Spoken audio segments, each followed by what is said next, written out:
The first thing I noticed was the banner, not the fence posts I had left behind, not the tire tracks near the dirt entrance, and certainly not the quiet open field I had bought 6 months earlier. Just a massive banner reading, "Coming soon, Oak Hollow Affordable Living Expansion." It was stretched between 2 metal poles at the front of my property, flapping in the Colorado wind like it had every right to be there. And behind it, sitting square on my dirt, were 18 tiny homes. They were lined up in 2 neat rows across my land, with white siding, black trim, and little porches still wrapped in plastic, with numbers taped directly to the front windows. A crane sat near the far end while workers in orange vests unloaded material onto a freshly poured gravel pad near the center. And someone had even placed a temporary office trailer beside the entrance, with a sign that read, "Future Resident Check-in." I sat in my truck for several seconds, completely unable to move. Just 3 weeks earlier, this had been empty land, my land, the exact place where I planned to build a small house and a legal workshop so I could finally stop renting garage space to fix cars. Now, it looked like an entire subdivision had landed on it overnight. I stepped out and immediately started recording. "For the record," I said, forcing my voice to stay dead calm, "I am standing on parcel 22-619-D. This property belongs to me, and I did not approve these homes. I did not lease this land. I did not sell this land, and I absolutely did not give the Oak Hollow HOA, any developer, or any contractor permission to place structures here." A worker near the office trailer looked up before a woman's sharp voice cut through the wind. "You need to stop filming our project site." I turned to see Linda Harrow walking toward me in white jeans, a cream blazer, and sunglasses way too expensive for a dirt field. She was the president of the Oak Hollow Ridge HOA, the neighborhood that sat on the hill just above my parcel, and she did not look surprised to see me, which was the first thing that put me on high alert. "Ryan," she said, "you are creating a disturbance." I pointed straight at the tiny homes and asked, "Why are there 18 houses on my land?" She smiled at me like I was a confused child and replied, "This is Phase 2 community expansion." When I told her my deed clearly stated this was my property, Linda simply lifted a glossy site plan and said, "You bought a paperwork problem, but we have the development plan." I just stared at her. A paperwork problem was what she called my lawful ownership. "Show me the deed transfer," I demanded, to which she replied that the developer's intent was clear. "Intent does not transfer land," I fired back, and in an instant, her condescending smile completely disappeared. "These homes are already placed, and buyers are coming for the open house tomorrow," she warned. "If you interfere, you will cause serious financial damage." I didn't hesitate. "I am calling the sheriff," I told her, and her face hardened as she shot back. "Good. Maybe he can explain that you cannot sabotage affordable housing." When Deputy Reeves arrived, Linda made sure to speak first, claiming I was disrupting an approved housing project, that the land was always intended for Phase 2, and that moving the tiny homes now would cost hundreds of thousands of dollars. I let her talk while I calmly opened my truck and pulled out my folder, containing the deed, the county parcel map, the closing statement, and the title policy. Deputy Reeves looked at my papers, then turned to Linda and asked, "Do you have a recorded deed showing Oak Hollow owns this parcel?" Linda confidently held up the site plan, declaring it was the approved expansion concept, but the deputy didn't even reach for it. "I asked for a recorded deed," he repeated. Linda went dead quiet, and in that silence, I realized this was not some simple mistake. They hadn't accidentally parked a trailer a few feet over a property line. They had deliberately staged 18 homes on land they fully knew they did not own, and by tomorrow morning, innocent people were supposed to show up ready to buy into a project built entirely on my deed. My name is Ryan Brooks, and I never wanted to be the guy fighting a homeowners association.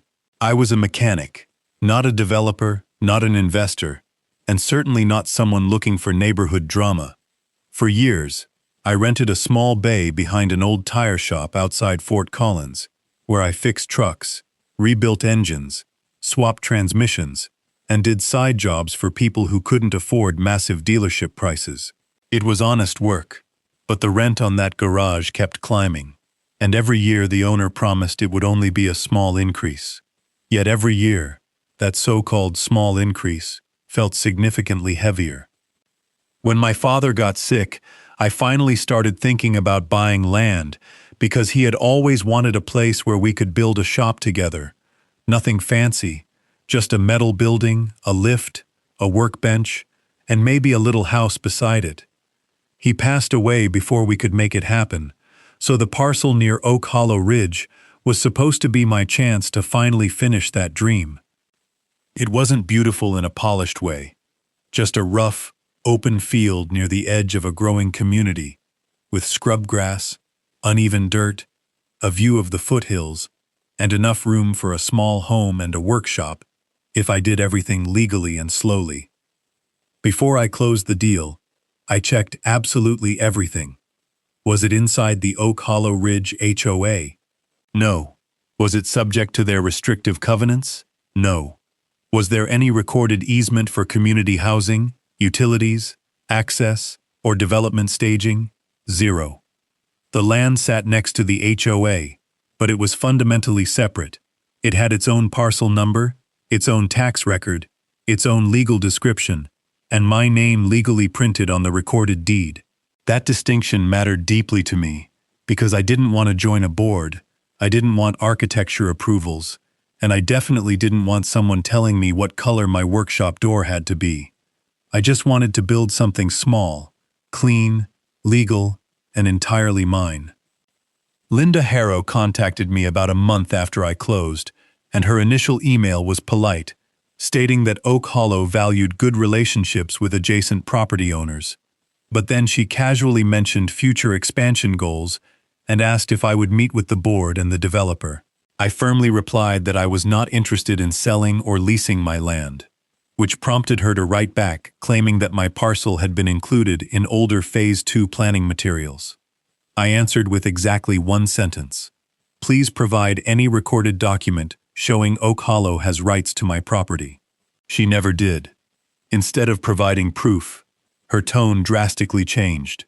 She started lecturing me about how the community needed affordable living options, how my land was the logical location, and how refusing cooperation would make me look hostile to working families. That manipulation bothered me, not because I was against affordable homes, but because she was already deliberately framing my legal ownership as sheer selfishness. I simply saved the emails from my records and moved on with my life. A few months later, my aunt down in Pueblo had a major surgery, and I spent 3 weeks out of town helping her recover. Before I left, my land was completely empty except for boundary stakes, a locked heavy-duty chain, and a small stack of lumber near the dirt entrance. When I finally came back, 18 fully built tiny homes were sitting on my dirt. If you have ever bought land, checked the deed, trusted the title company, and still had an arrogant board member tell you their future plan matters more than your recorded ownership, you know exactly how surreal and infuriating it feels. It is the ultimate nightmare of dealing with an overstepping HOA, a greedy developer, or an entitled neighbor who treats your private land like their personal community property. Because while a glossy site plan might look highly official, it will never be stronger than a recorded deed. At first, I honestly thought Linda had just made a reckless, catastrophic mistake. But then, I found out she had deliberately waited until I was out of town to make her move. The tiny homes were not just temporarily parked there, they were actively staged, and that realization was what really made my stomach turn. Each one had a specific number taped inside the front window, from Unit 1 through Unit 18, while thick gravel pads had been permanently spread beneath several of them. Temporary power poles stood near the back row, PVC pipes were stacked high near a fresh trench line, and bright orange survey flags marked utility routes that cut right across my future driveway. A contractor on site casually told me the grand open house was scheduled for the very next morning, so I immediately asked him who exactly gave permission to use this land. He just pointed toward Linda and a man in a navy vest standing near the office trailer, saying, "That is the developer's rep. We were told Phase 2 was totally cleared." The rep walked over and introduced himself as Martin Cole from Ridgeway Development, trying his best to sound calm, though his eyes kept nervously darting toward my recording phone. "Mr. Brooks," he started, "there has clearly been a misunderstanding." I looked past him at the 18 houses dominating my property and replied, "That is one hell of a big misunderstanding." He quickly tried to backpedal, claiming the homes were just pre-sold for viewing and not for final closing, rattling off how moving them now would require heavy cranes, complex transport permits, massive schedule changes, buyer notifications, and catastrophic costs. Unfazed, I looked him dead in the eye and said, "You really should have thought of all that before putting them on land you do not own." Linda stepped in immediately, shifting to the offensive. "This land was always intended for community expansion, and your purchase deliberately disrupted a long-standing development plan," she snapped. "My purchase gave me legal ownership," I countered. She shot back that I bought the land fully knowing there was a planned development next door, to which I calmly replied, "Next door is absolutely not the same thing as on my property." Frustrated, Linda looked over at Deputy Reeves and played the victim card, claiming I was trying to aggressively derail affordable housing for working families. "No," I corrected her. "I am simply trying to get 18 unauthorized houses off my private land." That was exactly when the prospective buyers started arriving. Not a massive crowd, just a few early visitors who had seen the giant roadside banner. A couple happily walked toward Unit 4, holding a glossy brochure. A young woman excitedly asked where to check in, and a man approached asking if the reservation deposits were fully refundable. Reservation deposits. Hearing those two words felt like a second punch to the gut. I whipped around to face Martin. "You took financial deposits on my land?" I asked. He nervously stammered out that they were just expressions of interest, while Linda quickly rebranded them as community reservations. Deputy Reeves had heard enough, and firmly asked them both to stop letting the public onto the property until the true ownership could be officially clarified. Naturally, Linda vehemently objected, while Martin just looked like he wanted to sink into the dirt and disappear. Leaving them to panic, I walked the entire site with my phone continuously recording every single damning detail. The unit numbers, the VIN plates, the trailer tags, the contractor logos plastered on the equipment, the massive banner, the freshly poured gravel, the utility stakes, the deep trench line, the office trailer, the heavy crane, and the faces of the workers. Once I had it all on video, I hammered a bold sign right at my entrance that read, "Private property, no development rights." Linda saw the sign and absolutely snapped, accusing me of causing unnecessary public confusion. "You put 18 houses on my land," I told her, "so the confusion clearly started long before I got here." She stepped uncomfortably close, dropping her voice into a low, threatening register. "You need to be reasonable, Ryan. These homes are here now, which means you will have to negotiate." That specific sentence sounded entirely too rehearsed and prepared. Later, as a contractor was loading tools into his truck, I quietly asked him when exactly they had been instructed to deliver all these housing units. "Just last week," he muttered. I asked if anyone had mentioned the actual landowner, and he nervously glanced over his shoulder toward Linda. "I heard someone specifically say to get them placed before the owner comes back from out of town," he admitted, quickly walking away before I could ask anything else. But I had heard more than enough. Linda had not made an administrative mistake. She had made a calculated bet. She boldly bet that once 18 expensive tiny homes were physically sitting on my land, I would be heavily pressured into selling, leasing, or completely giving up my property rights just to avoid looking like the villain in front of the community. But in all her scheming, she forgot one incredibly simple fact.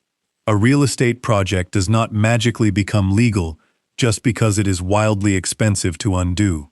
I did not lay a single finger on those tiny homes, even though holding back was the hardest part of this entire ordeal. Every instinct in my body wanted to chain the entrance shut, block the massive crane with my truck, and yell until every last worker packed up and left. But I knew Linda was desperately waiting for exactly that reaction. She wanted just one viral video of me looking angry and aggressive beside tiny homes that were heavily marketed as affordable housing. If she got that, the narrative would instantly flip, and it wouldn't be a story about corporate trespass anymore. It would be a story about the greedy landowner stopping working families from getting homes. So instead of raging, I did the boring, methodical thing. I documented absolutely everything. I filmed each individual unit, photographed the serial numbers and trailer tags, and meticulously saved the banner, the promotional brochures, the website screenshots, the online reservation page, and the fraudulent Oak Hollow affordable living expansion map.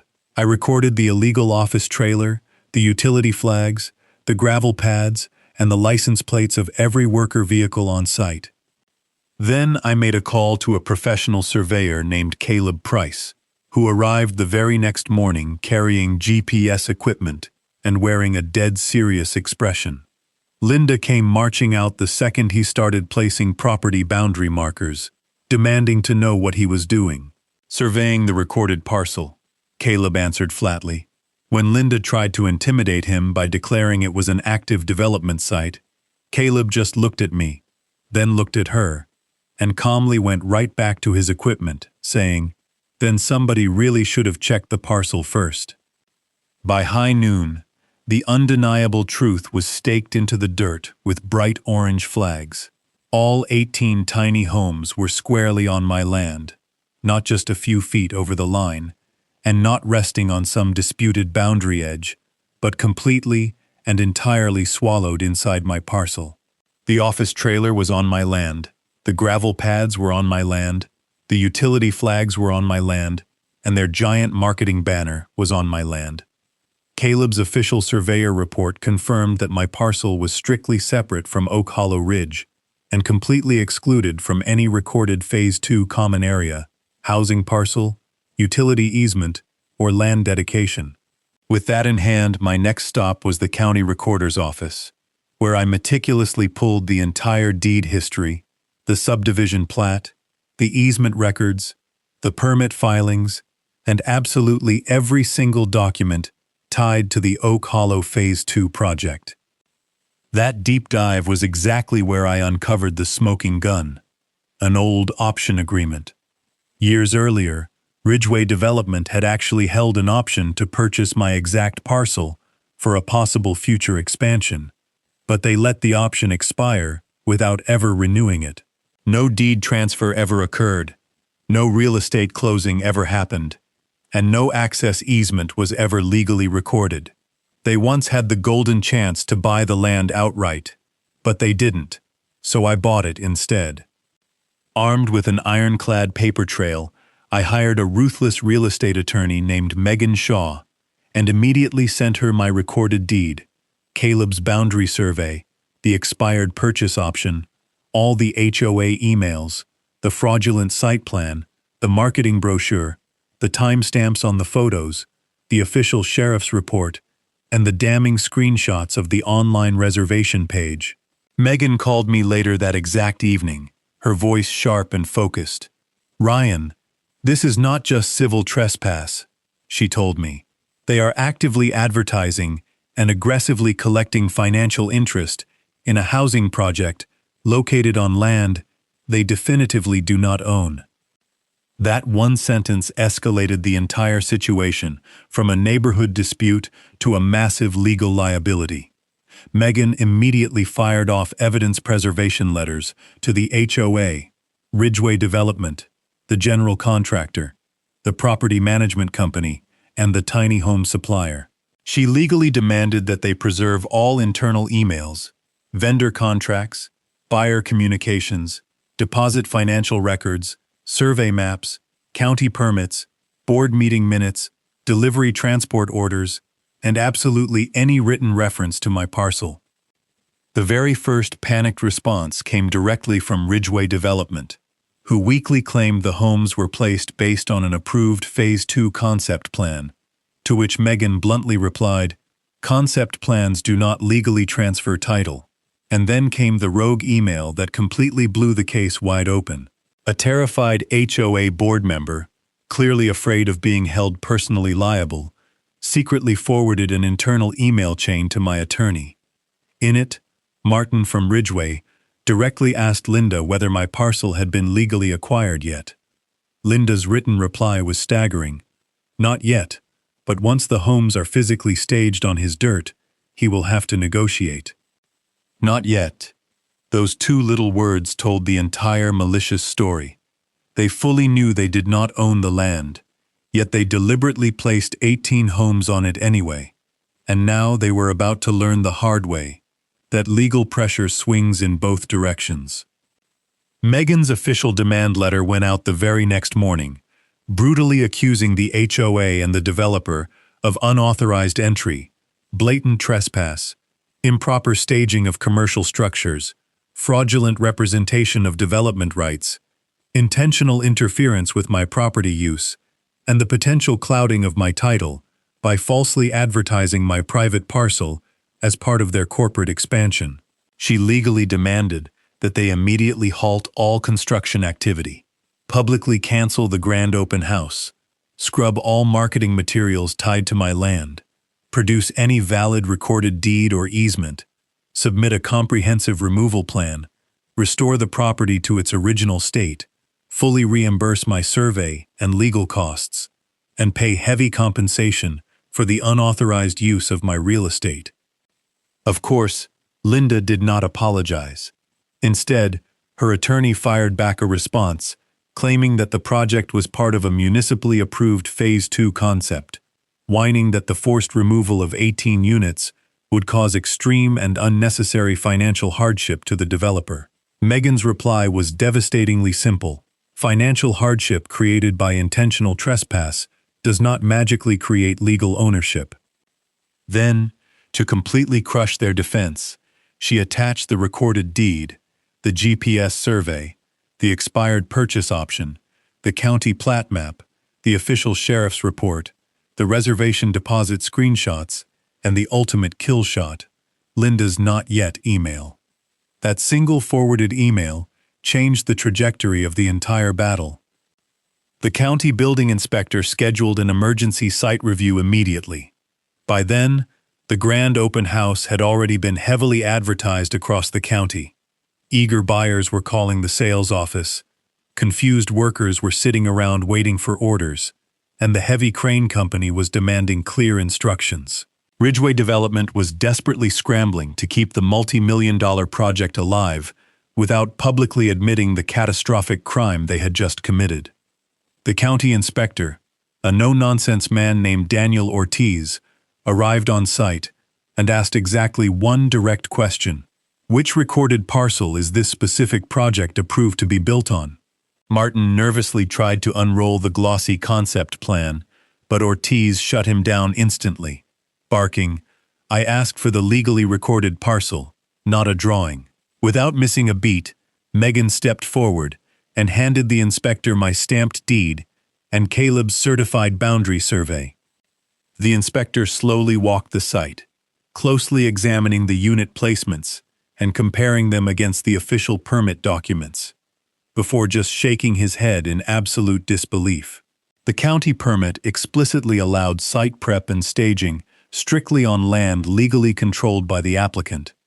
But my parcel was entirely uncontrolled by either the HOA or Ridgeway Development. There was no recorded deed, no utility easement, no land lease, and absolutely zero written authorization from me. The county slapped a bright red stop work order on the project that very afternoon. Instantly, all utility trenching stopped, the massive open house was forcefully canceled, and not a single prospective buyer was allowed to tour the units. No additional tiny homes could be delivered. No water or power hookups could be connected. and absolutely no marketing advertising could legally represent my private parcel as part of the Oak Hollow expansion ever again. And that was the beautiful legal twist of the entire saga. The 18 tiny homes didn't pressure me into a desperate negotiation at all. Instead, their illegal placement completely froze the developer's entire multi-million-dollar project. And because Ridgeway had arrogantly taken reservation deposits from early buyers, the financial fallout began spreading much faster than Linda could ever control. Furious people started asking questions online. Did the developer even own the land they were selling? Were the hefty deposits actually refundable? Why was the highly anticipated open house abruptly canceled? And why in the world was the county inspector involved? Panicking, Linda desperately tried to control the narrative by blasting out a mass message to the community, claiming that a stubborn neighboring landowner was maliciously obstructing affordable housing and intentionally forcing delays that would deeply hurt working families. Megan answered that smear campaign with exactly one devastating sentence at the next emergency site meeting. "Mr. Brooks is not blocking affordable housing," she announced loudly.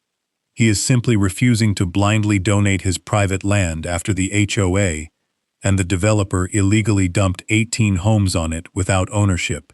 Inspector Ortiz nodded in agreement, looked dead at Linda, and stated flatly, "You cannot build community housing on top of someone else's legal deed." And that single sentence permanently ended the argument. Even on the day the county officially posted the red stop work order on the fence, a massive crowd showed up anyway. Furious buyers, confused residents, panicked board members, stranded workers, and a few nosy neighbors who had been following the drama online. The 18 tiny homes just sat there baking in the sun, looking perfectly built and completely useless, while bright orange survey flags surrounded them like crime scene evidence markers. Deputy Reeves parked his cruiser right near the entrance to keep the peace.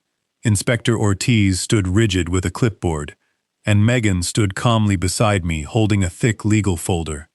Across the dirt, Linda stood cornered with Martin and two sweating HOA board members near the pathetic, canceled open house banner. In a desperate final play, Linda tried to give one more political speech to the angry crowd, preaching about how the project served the greater community, how local families desperately needed housing, how project delays would be devastatingly costly, and how everyone should just focus on moving forward with solutions instead of pointing fingers of blame. But Megan wasn't there to negotiate solutions. She was there to drop the hammer, laying out the undeniable documents for everyone to see. She presented my legally recorded deed, the official county parcel map, the long-expired Ridgeway option agreement, Caleb's certified boundary survey proving all 18 units were trespassing, the strict permit conditions requiring applicant-controlled land, the initial sheriff's incident report, the fraudulent online reservation advertisements, and finally, Linda's damning email. "Not yet, but once the homes are staged, he will have to negotiate." Reading that specific line out loud hit the gathered crowd like a physical slap to the face. A furious buyer standing near Unit 6 immediately raised his hand and shouted at Martin, "If your company never legally owned the land, what exactly did we pay you thousands of dollars for?" Martin weakly stammered that the deposits were merely community reservations and not actual real estate purchases. The buyer wasn't having it. "You sold us reservations for homes illegally sitting on this man's private land," he roared, and not a single person on the developer's side had a clean answer. Another outraged woman turned her fire on Linda, demanding to know why the HOA aggressively advertised Phase 2 before securing the actual property rights. Linda weakly defended herself by claiming the expansion had always been part of their long-term visionary plan. Megan cut her off instantly, stating coldly, "Long-term visionary plans do not legally transfer real estate title." Inspector Ortiz stepped forward and confirmed the ironclad stop work order in brutally plain language.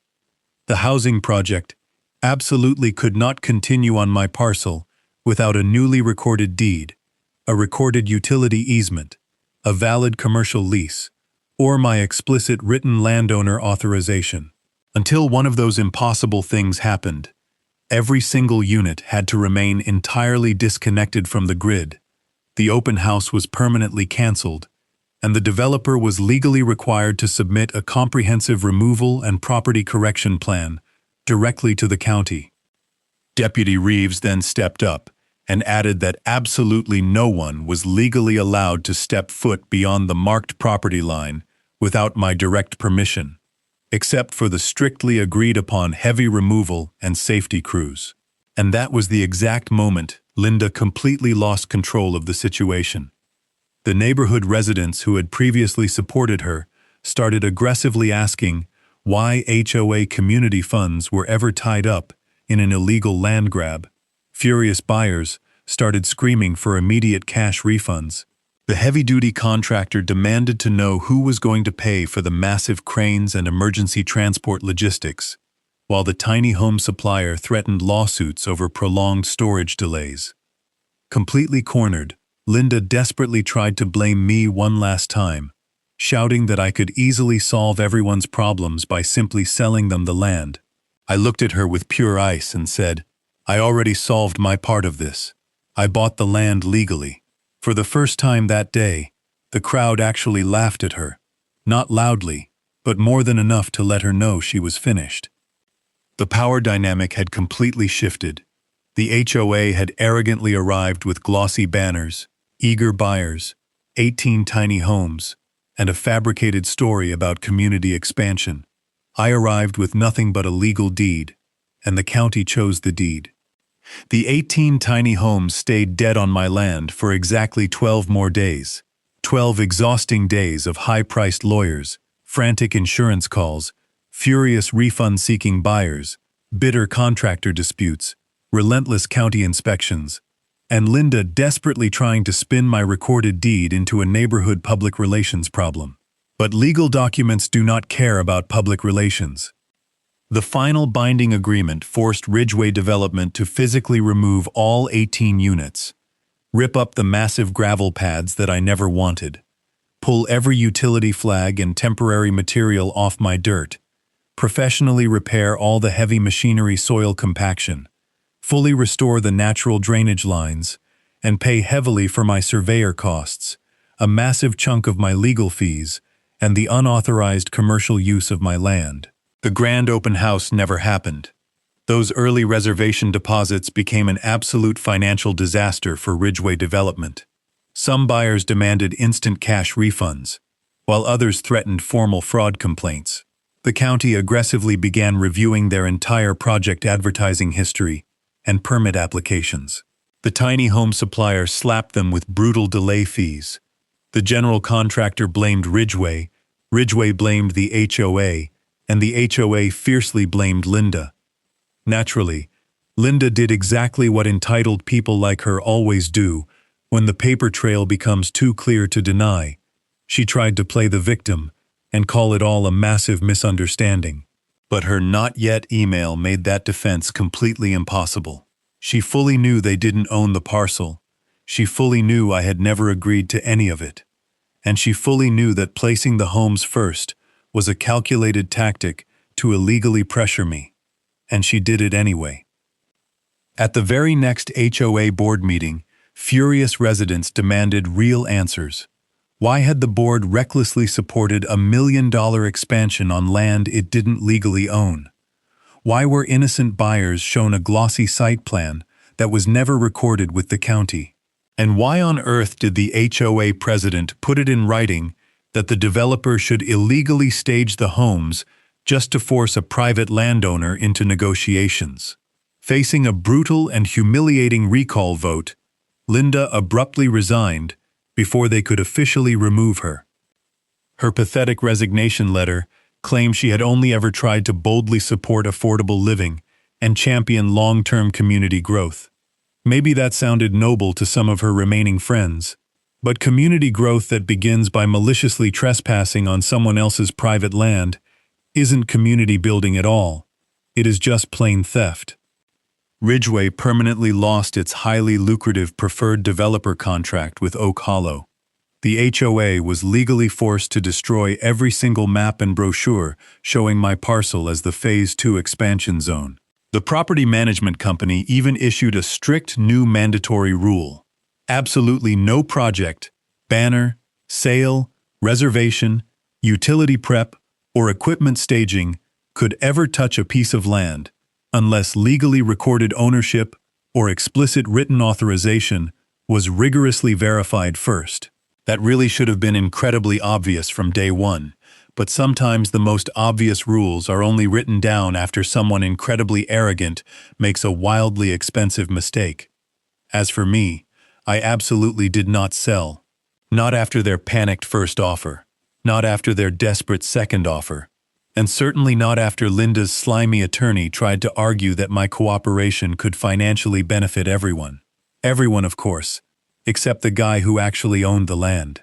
Instead, I put up a heavy steel fence. I installed a thick chain-link gate, and right near the entrance, I permanently bolted one incredibly simple sign that reads, "Private Property, Recorded Deed on File."